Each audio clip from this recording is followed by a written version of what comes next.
ಬೆಂಗಳೂರಿನಲ್ಲಿ ಬಿಎಂಟಿಸಿ ಬಸ್ಗಳು ಎಷ್ಟು ಸೇಫ್ ಈ ಪ್ರಶ್ನೆ ಸಹಜವಾಗಿ ಕಾಡ್ತಾ ಇದೆ ವೀಕ್ಷಕರೇ. ಯಾಕಂದ್ರೆ ನಿನ್ನೆ ನಡೆದಿರ್ತಕ್ಕಂಥ ಒಂದು ದುರಂತ ಇದೆಯಲ್ಲ, ಘಟನೆ ಇದೆಯಲ್ಲ, ಇದಾದ್ಮೇಲೆ ಈಗ ನಮ್ಮನ್ನ ನಾವೇ ಈ ಒಂದು ಪ್ರಶ್ನೆಯನ್ನ ಕೇಳ್ಕೊಳ್ಬೇಕಾಗಿದೆ. ಅಷ್ಟೇ ಅಲ್ಲ, ಸಾರಿಗೆ ಇಲಾಖೆಯನ್ನು ಸಹ ಈ ಪ್ರಶ್ನೆಯನ್ನ ಕೇಳಬೇಕಾಗಿರ್ತಕ್ಕಂಥ ಒಂದು ಸಂದರ್ಭ ಎದುರಾಗಿದೆ.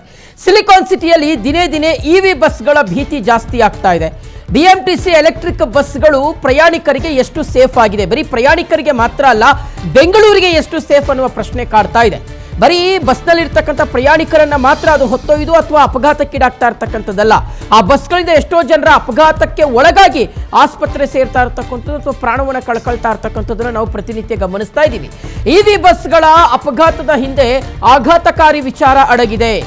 ಅತ್ಯಾಧುನಿಕ ತಂತ್ರಜ್ಞಾನ ಇದ್ರೂ ಸಹ ಇವಿ ಬಸ್ಗಳು, ಬಿಎಂಟಿಸಿಯ ಎಲೆಕ್ಟ್ರಿಕ್ ವೆಹಿಕಲ್ಗಳು ಯಾಕೆ ಅಪಘಾತಕ್ಕೀಡಾಗ್ತಾ ಇದೆ, ಕಾರಣವನ್ನ ಬಿಚ್ಚಿಡ್ತಾ ಇದೆ PNS ವಿಸ್ತಾರ ನ್ಯೂಸ್. ಹಾಗಾದ್ರೆ ನಿಜಕ್ಕೂ ಇವಿ ಬಸ್ಗಳು ಯಾಕಾಗಿ ಆಕ್ಸಿಡೆಂಟ್ ಆಗ್ತಾ ಇದೆ ನೋಡಿ. ಒಂದು ನಿಯಮವನ್ನ ಉಲ್ಲಂಘಿಸಿ ನೇಮಕಾತಿಯನ್ನ ಮಾಡ್ಕೊಳ್ತಾ ಇದ್ದಾರೆ. ತರಬೇತಿಯ ತೀವ್ರ ಕೊರತೆಯಿಂದೋಸ್ಕರವೇ ಈ ಒಂದು ಅಪಘಾತಗಳು ಆಗ್ತಾ ಇದೆ ಅನ್ನುವ ಒಂದು ಚರ್ಚೆ ಈಗ ಶುರುವಾಗಿದೆ. ಚರ್ಚೆ ಮಾತ್ರವಲ್ಲ, ವಾಸ್ತವಾಂಶದಲ್ಲೂ ಸಹ ಅದೇ ಇರ್ತಕ್ಕಂಥದ್ದು. ಸೊ ಈಗ ಇವಿ ಬಸ್ಗಳು ವೀಕ್ಷಕರೇ, ಬೆಂಗಳೂರಿನಲ್ಲಿ ಇತ್ತೀಚೆಗೆ ಸ್ಟಾರ್ಟಿಂಗ್ ಅಲ್ಲಿ ಅದನ್ನ ಪ್ರಾಯೋಗಿಕವಾಗಿ ಇಂಟ್ರೊಡ್ಯೂಸ್ ಮಾಡಲಾಯಿತು. ಆದರೆ ಈಗ ನೋಡಿ, ಎಲ್ಲಿ ನೋಡಿ ಬರೀ ಇವಿ ಬಸ್ಗಳೇ ಹೆಚ್ಚಾಗಿ ಕಂಡು ಬರ್ತಾ ಇದೆ. ಕಾರಣ ಏನು, ನಾವು ಸ್ಕ್ರೀನ್ ಮೇಲೆ ತೋರಿಸ್ತಾ ಇದ್ದೀವಿ. ಬಿಎಂಟಿಸಿಯಿಂದ ಕನಿಷ್ಠ ನೇಮಕಾತಿಯಲ್ಲಿ ನಿಯಮಗಳ ಉಲ್ಲಂಘನೆ ಆಗ್ತಾ ಇದೆ. ಜಸ್ಟ್ ಡ್ರೈವಿಂಗ್ ಲೈಸೆನ್ಸ್ ಇದ್ರೆ ಸಾಕು ಅಂತ, 3 ವರ್ಷ ಅನುಭವ ಇದ್ರೆ ಮಾತ್ರ ಚಾಲಕನ ಹುದ್ದೆ ಸಿಗ್ತಾ ಇದೆ. ತರಬೇತಿಯ ತೀವ್ರ ಕೊರತೆ ಇದೆ. ಬಿಎಂಟಿಸಿಯಿಂದ ಕನಿಷ್ಠ 6 ತಿಂಗಳು ಕಠಿಣ ತರಬೇತಿಯನ್ನು ನೀಡಬೇಕು, ಆದರೆ ಅದನ್ನು ನೀಡಲಾಗ್ತಾ ಇಲ್ಲ. ಇವಿ ಚಾಲಕರಿಗೆ ಬರೀ 15 ದಿನಗಳ ಅಲ್ಪಾವಧಿ ತರಬೇತಿ. 6 ತಿಂಗಳ ಟ್ರೈನಿಂಗ್ ಎಲ್ಲಿದೆ, 15 ಡೇಸ್ ಟ್ರೈನಿಂಗ್ ಎಲ್ಲಿದೆ? ಬರೀ 15 ಡೇಸ್ ಟ್ರೈನಿಂಗ್ ಕೊಟ್ಬಿಟ್ಟು ಕರ್ಕೊಂಬಂದು ಡ್ರೈವರ್ ಸೀಟಲ್ಲಿ ಕೂರಿಸ್ತಾ ಇದ್ದಾರೆ. ಸಿಟಿಗಳ ರಸ್ತೆಗಳ ಬಗ್ಗೆ ಅನುಭವ ಇಲ್ಲ. ಬೆಂಗಳೂರಿನ ರಸ್ತೆಗಳ ಬಗ್ಗೆ ನಿಜಕ್ಕೂ ಸಹ ಎಷ್ಟೋ ಡ್ರೈವರ್ಗಳಿಗೆ ಅರಿವಿಲ್ಲ ಮತ್ತು ಅನುಭವ ಇಲ್ಲ. ಯಾಕೆಂದ್ರೆ ಒಳ್ಳೆ ಹೈವೇನಲ್ಲಿ ಓಡಿಸ್ಕೊಂಡು ಹೋಗ್ತಾರೆ ಬಿಎಂಟಿಸಿ ಬಸ್ಗಳನ್ನು. ಆದರೂ ಎಲೆಕ್ಟ್ರಿಕ್ ವೆಹಿಕಲ್ಗಳಂತೂ ನಿಜಕ್ಕೂ ಎದೆ ಡವ ಅಂತ ಇರುತ್ತೆ ಅದ್ರ ಪಕ್ಕದಲ್ಲಿ ಹೋಗೋದಿಕ್ಕೆ. ನೀವೇನಾದರೂ ಬೈಕಲ್ಲಿ ಹೋಗ್ತಾ ಇದ್ರಿ, ಸೈಡ್ ಮಿರರಲ್ಲಿ ನೋಡಿದ್ರಿ ಅಂದರೆ ಹಿಂದ್ಗಡೆ ಇವಿ ವೆಹಿಕಲ್ ಬರ್ತಾ ಇದೆ, ಎಲೆಕ್ಟ್ರಾನಿಕ್ ಬಿಎಂಟಿಸಿ ಬಸ್ ಬರ್ತಾ ಇದೆ ಅಂದರೆ ನಮಗಿಲ್ಲಿ ಪುಕ ಅಂತ ಇರುತ್ತೆ, ಅಷ್ಟು ಭಯ ಆಗ್ತಾ ಇರುತ್ತೆ. ಯಾಕೆಂದರೆ ಅಷ್ಟು ಸ್ಪೀಡಲ್ಲಿರುತ್ತೆ. ಹತ್ರ ಬಂದು ಹಾರ್ನ್ ಮಾಡೋದು, ಡ್ರೈವರ್ಗಳ ಬೇಜವಾಬ್ದಾರಿತನವೂ ಸಹ ಅಷ್ಟೇ ಪ್ರಮಾಣದಲ್ಲಿ ಇದೆ ಅಂದರೂ ಸಹ ತಪ್ಪಾಗ್ಲಿಕ್ಕಿಲ್ಲ. ಸೊ ಇಂಥವರಿಗೆ ಟ್ರಾಫಿಕ್ನಲ್ಲಿ ಹಾಗೆ ಸಡನ್ ಹೇಗೆ ಬ್ರೇಕ್ ಹಾಕಬೇಕು ಅನ್ನೋದು ಗೊತ್ತಾಗೋದಿಲ್ಲ. ಹೆಲ್ತ್ ಫಿಟ್ನೆಸ್ ಸರ್ಟಿಫಿಕೇಟ್ ಕೇಳೋದಿಲ್ಲ ಇಲಾಖೆ.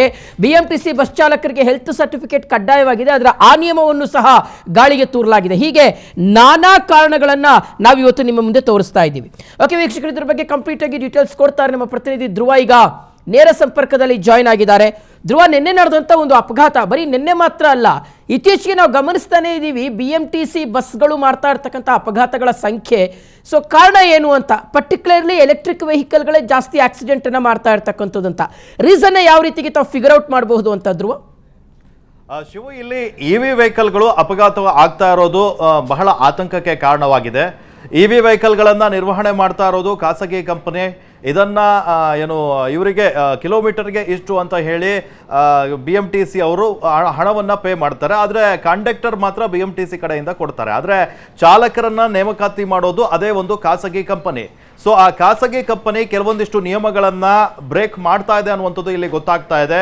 BMTC ಚಾಲಕರು ನೀವು ಆಗಬೇಕು ಅಂತ ಹೇಳಿದ್ರೆ ಅದಕ್ಕೆ ಒಂದಿಷ್ಟು ತರಬೇತಿಗಳಿರ್ತವೆ, ಕಠಿಣ ತರಬೇತಿಯನ್ನ ಪಡ್ಕೊಳ್ಬೇಕಾಗುತ್ತೆ. ಇನ್ನು ಸೆಲೆಕ್ಷನ್ ಟೈಮ್ನಲ್ಲಿ ಕೂಡ ಡ್ರೈವಿಂಗ್ ಟೆಸ್ಟ್ ಇರ್ಬೋದು, ರಿಟರ್ನ್ ಎಕ್ಸಾಮ್ ಅನ್ನ ಬರೀಬೇಕಾಗಿರುತ್ತೆ. ಅವರ ಮೆಂಟಲ್ ಎಬಿಲಿಟಿ ಟೆಸ್ಟ್ ಅನ್ನ ಕೂಡ ಮಾಡ್ತಾರೆ. ಅಲ್ಲದೆ ಇದಾದ ನಂತರ ಟ್ರೈನಿಂಗ್ ಟೈಮ್ನಲ್ಲಿ ಕೂಡ 6 ತಿಂಗಳ ಕಠಿಣ ಟ್ರೈನಿಂಗ್ ಅನ್ನ ನೀಡ್ತಾರೆ. ಇನ್ನು ಬೆಂಗಳೂರು ಟ್ರಾಫಿಕ್ ನಲ್ಲಿ ಓಡಾಡೋದು ಬಹಳಷ್ಟು ಕಷ್ಟದ ಕೆಲಸ. ಸಿಗ್ನಲ್ ಅಲ್ಲಿ ಯಾವ ರೀತಿ ಓಡಿಸಬೇಕು ಇವೆಲ್ಲವನ್ನ ಕೂಡ ಅವರಿಗೆ ಟ್ರೈನಿಂಗ್ ಕೊಡುವಂತ ಕೆಲಸವನ್ನ ಮಾಡ್ತಾರೆ. ಆದ್ರೆ ಈ ಇವಿ ಬಸ್ ನ ಚಾಲಕರನ್ನ ನೇಮಕ ಮಾಡಿಕೊಳ್ಳೋದು ಕೇವಲ ಅವರಿಗೆ ಇರುವಂತಹ ಎಕ್ಸ್ಪೀರಿಯನ್ಸ್ ಆಧಾರದಲ್ಲಿ. 3 ವರ್ಷಗಳ ಕಾಲ ಏನಾದ್ರೂ ಅವರಿಗೆ ಹೆವಿ ವೆಹಿಕಲ್ ಗಾಡಿಗಳನ್ನ ಓಡಿಸಿರ್ತಾರೆ ನೋಡಿ, ಅಂತವರಿಗೆ ನೇಮಕ ಮಾಡ್ಕೊಳ್ತಾರೆ. ಈ ಹೆವಿ ವೆಹಿಕಲ್ ಗಾಡಿಯನ್ನ ಓಡಿಸೋರು ಲಾಂಗ್ ಡ್ರೈವ್ ಅನ್ನ ಮಾಡ್ತಾರೆ ಹೊರತು ಈ ಸಿಟಿಗಳಲ್ಲಿ ಗಾಡಿಯನ್ನ ಓಡಿಸೋದು ಕಮ್ಮಿ, ಟ್ರಾಫಿಕ್ ನಲ್ಲಿ ಓಡಿಸೋದು ಕಮ್ಮಿ. ಇವರು ಈ ಹೆವಿ ವೆಹಿಕಲ್ ಟ್ರಾಫಿಕ್ ಜಾಮ್ ಆದಂತ ಸಂದರ್ಭದಲ್ಲಿ ಒಂದಿಷ್ಟು ಆತಂಕಕ್ಕೊಳಗಾಗಿ ಅಥವಾ ಈ ಟ್ರಾಫಿಕ್ ಅನ್ನ ಗಮನದಲ್ಲಿ ಇಟ್ಕೊಳ್ಳದೆ ಆಕ್ಸಿಡೆಂಟ್ ಅನ್ನ ಮಾಡ್ತಾ ಇರೋದು ಇಲ್ಲಿ ಕಂಡು ಬರ್ತಾ ಇದೆ. ಇನ್ನೊಂದು ಕಡೆ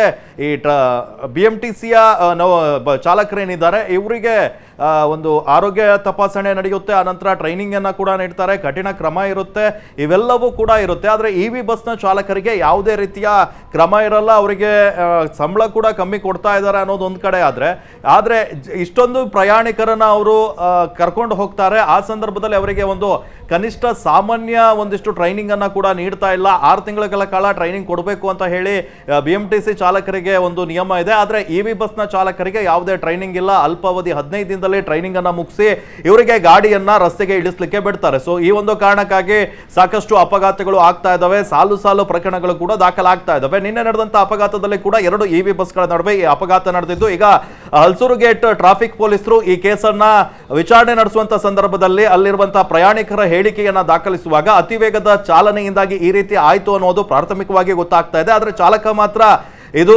ಬ್ರೇಕ್ ಹಿಡಿದಿಲ್ಲ, ಟೆಕ್ನಿಕಲ್ ಪ್ರಾಬ್ಲಮ್ ಅಂತ ಹೇಳ್ತಾ ಇದ್ದಾರೆ. ಆದ್ರೆ ಇದನ್ನ ಇನ್ವೆಸ್ಟಿಗೇಷನ್ ಮಾಡುವಂತ ಕೆಲಸವನ್ನ ಮಾಡ್ತಾ ಇದ್ದಾರೆ. ಇಲ್ಲಿ ಎದ್ದಿರುವಂತಹ ಪ್ರಶ್ನೆ, ಈ EV ವೆಹಿಕಲ್ಗಳು ಎಷ್ಟು ಸೇಫ್, ಅಥವಾ ಅದಕ್ಕೆ ಓಡಿಸ್ತಾ ಇರುವಂತಹ ಡ್ರೈವರ್ಗಳೇನಿದ್ದಾರೆ ಖಾಸಗಿಯಾಗಿ ಪ್ರೈವೇಟ್ ಆಗಿ ಅವ್ರನ್ನ ಗುತ್ತಿಗೆ ಆಧಾರದ ಮೇಲೆ ತೆಗೆದುಕೊಂಡಿದ್ದಾರೆ, ಅವರು ಯಾವ ರೀತಿ ಕೆಲಸವನ್ನ ಮಾಡ್ತಾ ಇದ್ದಾರೆ, ಅದಕ್ಕೊಂದು ಮಾರ್ಗಸೂಚಿಯನ್ನ ಪ್ರಕಟ ಮಾಡಬೇಕು ಅನ್ನುವಂಥದ್ದು ಇಲ್ಲಿ ಕೇಳಿ ಬರ್ತಾ ಇರುವಂತ ಒಂದು ಆಗ್ರಹ ಆಗಿದೆ. ಶಿವು, ಓಕೆ ಧ್ರುವ, ಈ ಬ್ರೇಕ್ ವಿಚಾರಕ್ಕೆ ಸಂಬಂಧಪಟ್ಟಂತೆ ನನ್ನ ಜೊತೆಗೆ ಯಾರೋ ಒಬ್ರು ಅಂದ್ರೆ ಬಸ್ನಲ್ಲಿ ಪ್ರಯಾಣ ಮಾಡಿದಂಥವ್ರು ತಮ್ಮ ಅನುಭವವನ್ನು ಹಂಚಿಕೊಂಡ್ರು ಅಂತ. ಎಕ್ಸಾಕ್ಟ್ಲಿ EV ವೆಹಿಕಲ್ ವಿಚಾರಕ್ಕೆ ಸಂಬಂಧಪಟ್ಟಂತೆ EV ಬಸ್ನಲ್ಲೇ ಸಡನ್ನಲ್ಲಿ ಬ್ರೇಕ್ ಹೊಡಿತಾರೆ ಅಥವಾ ಬ್ರೇಕ್ ಹಿಡಿಯೋದಿಲ್ಲ ಅಂತ. ಸಡನ್ನಲ್ಲಿ ಬ್ರೇಕ್ ಹೊಡೆದಂಥ ಸಂದರ್ಭದಲ್ಲಿ ಹಿಂದೆ ನಿಂತಿರ್ತಕ್ಕಂತಹ ಪ್ಯಾಸೆಂಜರ್ ಏನಿದ್ದಾನೆ, ಆತ ಪ್ರಯಾಣಿಕ ಏನಿದ್ದಾನೆ, ಡೈರೆಕ್ಟಾಗಿ ಹೋಗಿ ಡ್ರೈವರ್ ಹತ್ರ ಹೋಗಿ ಮುಗಿ ಬೀಳ್ತಾನೆ ಅಂತ, ಅಂದರೆ ಬಿದ್ದು ಹೋಗ್ತಾರೆ ಅಂತ. ಅಂದರೆ ಅಷ್ಟು ರ್ಯಾಶ್ ಆಗಿರುತ್ತೆ ಬ್ರೇಕಿಂಗ್ ವಿಚಾರಕ್ಕೆ ಸಂಬಂಧಪಟ್ಟಂತೆ ಅನ್ನೋದು. ಮಗದೊಂದು ಕಡೆ ಈ ಬಸ್ಗಳನ್ನು ನಿಭಾಯಿಸುವಂಥ ರೀತಿ, ಚಾಲನೆ ಮಾಡುವಂಥ ವಿಚಾರದಲ್ಲಿ ಮುಂದ್ಗಡೆ ಯಾವ ವೆಹಿಕಲ್ ಹೋಗ್ತಾ ಇದೆ ಅನ್ನೋದನ್ನು ಸಹ ನೋಡೋದಿಲ್ಲ, ಯದ್ವಾ ತದ್ವಾ ಗಾಡಿಗಳನ್ನು ಓಡಿಸ್ತಾರೆ, ಹೈವೇ ರೀತಿಯಲ್ಲಿ ಬೆಂಗಳೂರನ್ನು ಅವರು ಅನ್ಕೋಬಿಟ್ಟಿದ್ದಾರೆ ಅನ್ನುವ ರೀತಿಯಾದಂಥ ಆರೋಪಗಳಿದೆ ಅಂತ. ಧ್ರುವ, ಶಿವು, ಇಲ್ಲಿ ಈ BMTC ಚಾಲಕರೇನಿದ್ದಾರೆ ಇವರಿಗೆ ಯಾವುದೇ ಕಠಿಣ ರೂಲ್ಸ್ಗಳಿಲ್ಲ. ನಿಮಗೆ ಒಂದ್ ವೇಳೆ ಆಕ್ಸಿಡೆಂಟ್ ಆಯ್ತು ಅಂತ ಹೇಳಿದ್ರೆ ಅವರನ್ನ ಅರೆಸ್ಟ್ ಮಾಡ್ಲಿಕ್ಕೂ ಕೂಡ ಬರೋದಿಲ್ಲ. ಯಾರಾದ್ರೂ ಆಕ್ಸಿಡೆಂಟ್ ಆಗಿ ಸತ್ತೋದ್ರು ಅಂತ ಹೇಳಿದ್ರು ಕೂಡ ಅವರನ್ನ ಸ್ಟೇಷನ್ ಬೇಲಲ್ಲಿ ರಿಲೀಸ್ ಮಾಡ್ತಾರೆ. ಅಲ್ಲದೆ ಅವರ ಲೈಸೆನ್ಸ್ ಅಷ್ಟು ಬೇಗ ಕ್ಯಾನ್ಸಲ್ ಆಗಲ್ಲ, ಇನ್ನು ಪರಿಹಾರವನ್ನ ಸಂಸ್ಥೆಗೆ ಕೊಡುತ್ತೆ ಅನ್ನುವಂಥ ಒಂದಿಷ್ಟು ಬೇಜವಾಬ್ದಾರಿಗಳು ಕೂಡ ಇಲ್ಲಿ ಕಂಡು ಬರ್ತಾ ಇದ್ದಾವೆ. ಆದ್ರೆ ನಿನ್ನೆ ಆದಂತಹ ಅಪಘಾತದಲ್ಲಿ ವೇಗವಾಗಿ ಆತ ಬಂದಿರೋದು ಗೊತ್ತಾಗಿದೆ, ಪ್ರಯಾಣಿಕರು ಕೂಡ ಹೇಳ್ತಾ ಇದ್ದಾರೆ. ಆದ್ರೆ ಚಾಲಕನನ್ನ ವಿಚಾರಣೆ ಮಾಡಿದಂತ ಸಂದರ್ಭದಲ್ಲಿ ಆತ ಹೇಳ್ತಾ ಇರುವಂತದ್ದು ಬ್ರೇಕ್ ಹಿಡಿದಿಲ್ಲ ಅಂತ. ಅಂದ್ರೆ ಈ ವೇಗವಾಗಿ ಬಂದಂತ ಸಂದರ್ಭದಲ್ಲಿ ಅದರಲ್ಲಿ ಏರ್ ಬ್ರೇಕ್ ಇರುತ್ತೆ, ಆ ಬ್ರೇಕ್ ಹಿಡಿದಿರ್ಲಿಲ್ಲ, ನಾನು 3-4 ಸಲ ಬ್ರೇಕ್ ಅನ್ನ ಒತ್ತಿದ್ದೆ, ಆದ್ರೂ ಕೂಡ ಹೋಗಿ ಅದಕ್ಕೆ ಆಕ್ಸಿಡೆಂಟ್ ಆಗಿದೆ, ಮುಂದಿನ ಗಾಡಿಗೆ ಹೋಗಿ ಗುದ್ದಿದೆ ಅಂತ ಹೇಳಿ ಆತ ಹೇಳಿಕೆಯನ್ನ ನೀಡಿದ್ದಾನೆ.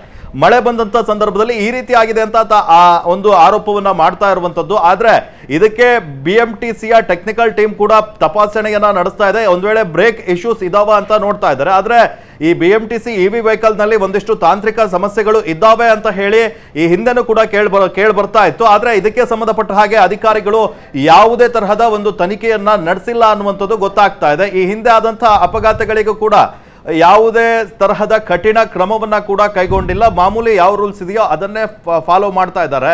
ಸೊ ಹೀಗಾಗಿ ಈ EV ವೆಹಿಕಲ್ ಇರ್ಬೋದು, BMTC ಚಾಲಕರು ಇರ್ಬೋದು, ಅವರಿಗೆ ಒಂದು ಸೂಕ್ತ ತರಬೇತಿಯನ್ನ ನೀಡಬೇಕಾಗಿರೋದು ಇಲ್ಲಿ ಪ್ರಮುಖವಾಗಿದೆ. ಅಂದ್ರೆ ಅವರಿಗೆ ಈ ಸಿಟಿಯಲ್ಲಿ ಓಡಿಸ್ಬೇಕಾದ್ರೆ ಯಾವ ರೀತಿ ಚಾಲನೆಯನ್ನ ಮಾಡಬೇಕು, ಟ್ರಾಫಿಕ್ ಆದಂತ ಸಂದರ್ಭದಲ್ಲಿ ಹೇಗೆ ಓಡಿಸ್ಬೇಕು, ಸಿಗ್ನಲ್ ಅಲ್ಲಿ ಅವರು ಹೇಗೆ ಓಡಿಸ್ಬೇಕು ಅನ್ನುವಂಥದ್ದನ್ನ ಅವರಿಗೆ ಟ್ರೈನಿಂಗ್ ಅನ್ನ ನೀಡಬೇಕು.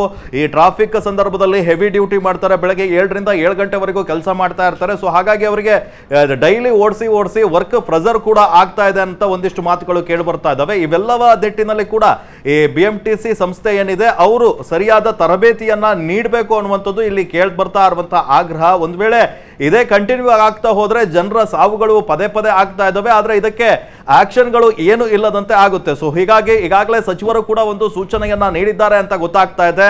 ಎಲ್ರಿಗೂ ಕೂಡ ಒಂದು ಟ್ರೈನಿಂಗ್ ಅನ್ನ ನೀಡಿ, ಅಲ್ಲದೆ ಇದಕ್ಕೆ ಒಂದು ಕಠಿಣ ಕ್ರಮವನ್ನ ಕೈಗೊಳ್ಳಿ ಅಂತ ಹೇಳಿ ಕೂಡ ಸಚಿವರು ಈಗಾಗಲೇ ಅಧಿಕಾರಿಗಳಿಗೆ ಸೂಚಿಸಿದ್ದಾರೆ. ಅಧಿಕಾರಿಗಳು ಕೂಡ ಆ ನಿಟ್ಟಿನಲ್ಲಿ ಏನು ಕ್ರಮ ಕೈಗೊಳ್ತಾರೆ ಅನ್ನುವಂಥದ್ದನ್ನು ಕಾದ್ ನೋಡ್ಬೇಕು. Shiva, okay Dhruva, thank you ಡೀಟೇಲ್ಸ್ಗೆ.